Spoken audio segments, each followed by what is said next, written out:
गुरु प्यारे साध संगत जियो, राधा स्वामी जी। साध संगत जियो, एक अंधा व्यक्ति डेरे में आ गया। उसकी वहाँ पर कुछ सेवादारों से मुलाकात हुई और एक सेवादार ने उस व्यक्ति को पंडाल में ले जाकर बैठा दिया। उसने बाबा जी का पूरा सत्संग सुना और सत्संग सुनने के बाद वह उस सेवादार से कहने लगा कि मुझे अपने गुरु से मिलाओ, कृपया आप अपने गुरु से मुझे मिलाइए।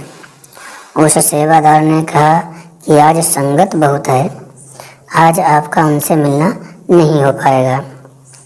आप ऐसा करें, आज रात यहीं रुक जाएं, कल का सत्संग सुनकर ही जाएं।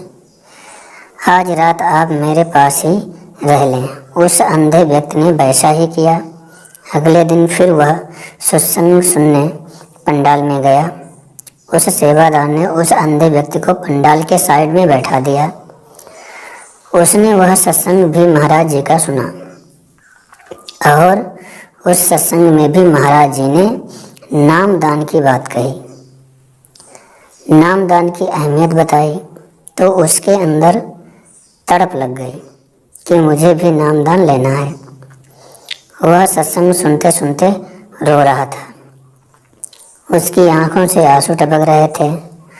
तो उससे रहा नहीं गया, तो वह नामदान के लिए लाइन में लग गया। तो सेवादार ने उसे निकाल दिया और कहा कि आपकी आंखों की ज्योति नहीं है, इसलिए आपको नामदान नहीं दिया जा सकता। उस अंधे व्यक्ति ने कहा कि अगर ऐसा है तो मुझे अपने गुरुजी से मिलाइए, मुझे उनसे बात करनी है। बाबा जी के सामने पेश किया गया तो महाराज जी ने भी यही बात कही। तो उस अंधे व्यक्ति ने कहा कि फिर ऐसा करो, जहाँ पर मुझे नामदान मिल सकता है वहाँ पर भेज दो। महाराज जी ने उसकी बात सुनकर उन सेवादारों को कहा कि भाई इसे पीछे ले जाओ और बैठा दो। वैसा ही किया गया, उसे पीछे ले जाकर बैठा दिया गया। जब बाबा जी ने सभी संगत को नामदान दे दिया तो आखिर में उसे कहा भाई खड़ा हो जा। वह खड़ा हो गया और उसे कहा कि मेरी तरफ देख, यह चेहरा तेरे काम आएगा। जब उसने आंख उठाकर देखा तो उसकी आंखों की रोशनी आ गई थी। उसने महाराज जी को देखा। महाराज जी ने कुछ वक्त के लिए उसे आंखों की रोशनी दे दी। और साध संगत जी, जो गुरु बाहर की ज्योति दे सकता है, अंदरूनी ज्योति भी दे सकता है। कुछ अभ्यास करने के बाद वह अंधा व्यक्ति को ज्ञान प्राप्त हुआ, उसकी अंदर की आंख भी खुल गई, उसने सब जान लिया।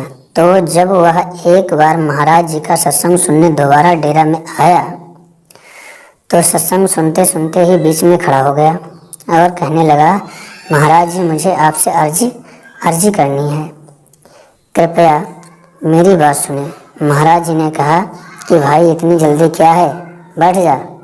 लेकिन कुछ देर बाद वह फिर खड़ा हो गया और कहने लगा, महाराज जी रहा नहीं जाता, मुझे बात करनी है। महाराज जी ने कहा कि ले भाई चला ले, तो तुझे बंदूक चलानी है। सारी संगत को कहने लगा, मेरे भाई बहनों, यह कोई इंसान नहीं है, यह पूर्ण गुरु सतगुरु हैं, रब हैं। इंसान मत समझना। मैं